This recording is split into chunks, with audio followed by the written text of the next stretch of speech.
C'est une histoire qui a fait la une de l'actualité, l'histoire vraie de Valérie Bacot, femme, mère de famille, violée, battue, prostituée de force par son mari qui était avant ça son beau-père.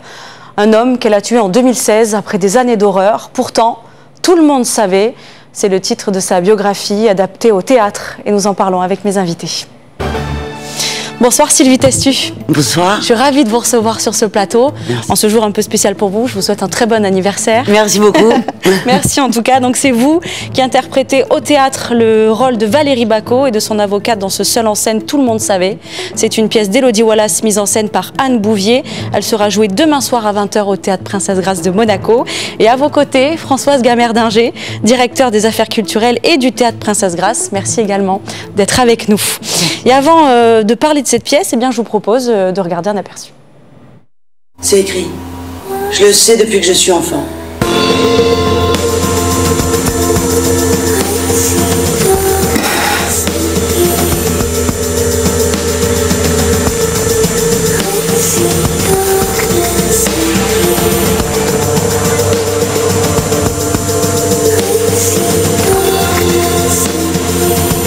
Personne ne dit rien?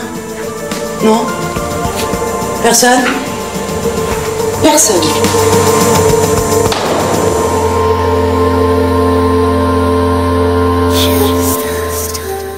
Et c'est donc avec ce rôle, Sylvie Testu, que vous avez remporté l'année dernière le Molière du Seul en scène.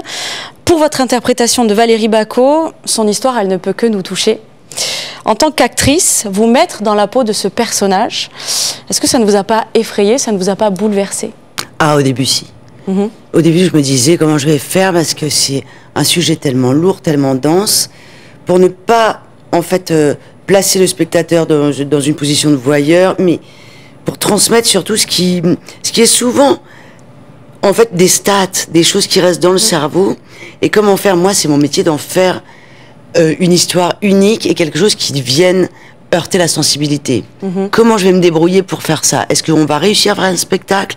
Est-ce que je vais réussir à relater une histoire si personnelle qui va devenir quelque chose qui s'universalise?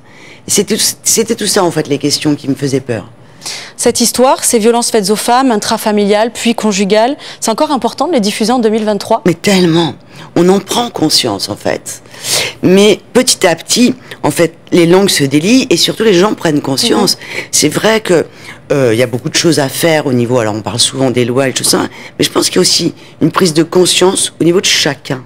C'est-à-dire, il faut arrêter de mal se comporter et pas toujours attendre qu'au-dessus, quelqu'un dise, voilà, il y a une loi de plus, elles existent ces lois en fait. Il faut les faire appliquer, certes, mais il faut que les gens prennent conscience qu'en fait, on vit collés les uns aux autres et que ça n'est pas possible de laisser une personne tomber comme ça à ce point. Et surtout de ne rien dire. Et de rien dire. Tout le monde savait, mais personne n'a rien. Mais en fait, je pense que les gens n'en ont pas vraiment conscience. On a l'impression, quelque part, parce qu'on est un peu éduqué à ça.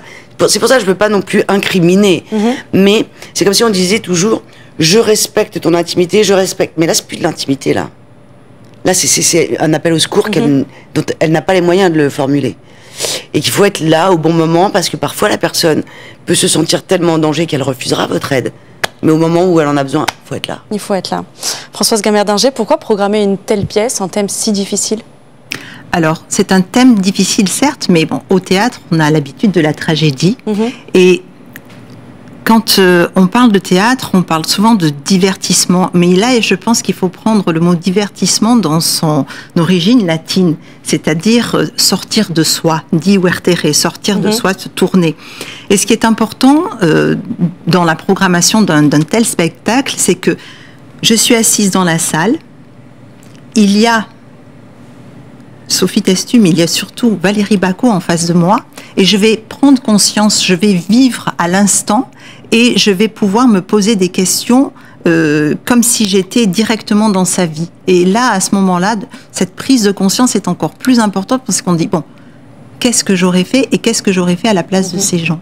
Et toute cette personne qui a vécu dans l'ombre, hein, parce que très très longtemps, Valérie Bacot a été dans cette ombre. On la voit à l'image justement avec son écharpe en train de sortir du tribunal, c'est en 2021. Et quelque part, grâce à cette histoire, grâce à ce spectacle, eh bien, elle va passer dans la lumière, d'abord par son courage, mais aussi avec parce que c'est une tragédie, mais avec une lueur d'espoir. Il y a quand même ces enfants qui se sont mis de son côté.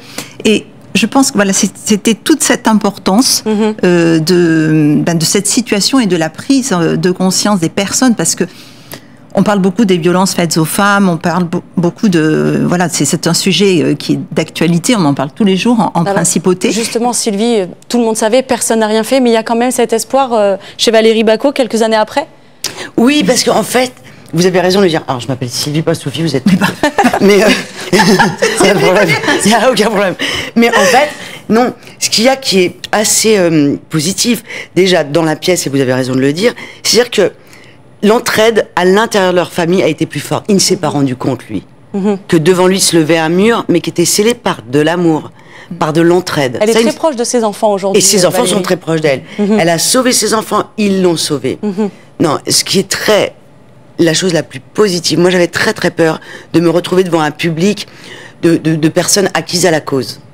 Et notamment de femmes qui seraient dans des associations, de personnes éduquées à cette cause. Eh ben, il y a autant d'hommes que de femmes qui viennent. Et les personnes les plus agacées, qui crient à l'injustice et qui ne sortent pas abattues, mais plein de questions, et qui disent « mais moi j'ai aimé », c'est des hommes. Justement, dans une interview donnée il y a quelques mois, Valérie Bacot parle de son geste. Le moment où elle tue celui qui est son mari, elle parle d'un geste horrible, qu'elle a fait la pire des choses. Est-ce que vous comprenez le poids de cette vengeance sur ses épaules à ce moment-là? En fait, ce que je comprends, c'est que elle sort d'un cauchemar au moment où elle devient l'agresseur elle-même. C'est ça, en fait, qui est très bizarre. C'est-à-dire que sa vie n'arrête pas d'être un cauchemar jusqu'au moment où elle-même devient un agresseur. C'est quand même... Et donc, du coup, c'est vrai que ça sonne. Et elle, ça la sonne. Elle a quand même tué quelqu'un, l'air de rien. C'est pour ça qu'elle ne pouvait pas sortir sans rien. Elle a été condamnée donc à 4 ans de prison, dont 3 années... avec sursis, elle a fait 1 an de prison. Ouais. Voilà. Donc, elle sort libre, mais elle sort quand même avec une peine. Et qu'elle admet complètement. Elle le dit. Mais en fait, c'est ça le truc, c'est de se dire qu'elle avait 6 ans quand ça commence, 12 ans quand elle rencontre cet homme, elle n'a aucune référence de ce qu'est la vie. Et elle le découvre aujourd'hui. Et donc, évidemment, qu'elle défait la pelote et qu'elle retourne en arrière et qu'elle rencontre des femmes qui ont vécu des vies normales et qui lui disent « ça n'est pas normal ce que tu as vécu. C'est toi qui étais dans le vrai. » Et donc, elle se dit « mais j'ai raté cette occasion-là, peut-être. » On ne sait pas si c'est vrai, c'est faux, j'en sais rien. Mais on se pose des questions quand on se repasse le film. Comment est-ce que vous vivez, Sylvie Testu, d'être seule en scène? Est-ce que c'est facile à jouer justement dans ce rôle-là? Alors, d'être seule en scène, alors parfois on se dit « ah ben on n'a personne pour nous aider », en même temps... On est tranquille. On n'a que soi à gérer et on ne peut pas planter l'autre. Non mais c'est pas vrai, mais en fait l'histoire... moi je me suis dit, je vais aborder ce personnage, je prends toujours la même image, quelqu'un qui est en train de se noyer ne pleure pas sur lui et n'a pas de recul. La seule chose qu'il essaie de faire, c'est de survivre. C'est exactement ce que vous disiez tout à l'heure, et de garder de l'espoir tout le temps. Je me suis dit, la seule façon que j'ai d'investir ce personnage, c'est pas d'entrer dans un tunnel, c'est d'être dans chaque instant, et dans chaque instant d'essayer d'en sortir de la lumière, même si le public voit une situation terrible. C'est la première fois que vous jouez à Monaco, Sylvie? Vous connaissez le public ici? Et c'est la première fois. Non, c'est ma première fois. Est-ce que vous êtes au complet, Françoise, demain soir? On est même sur liste d'attente.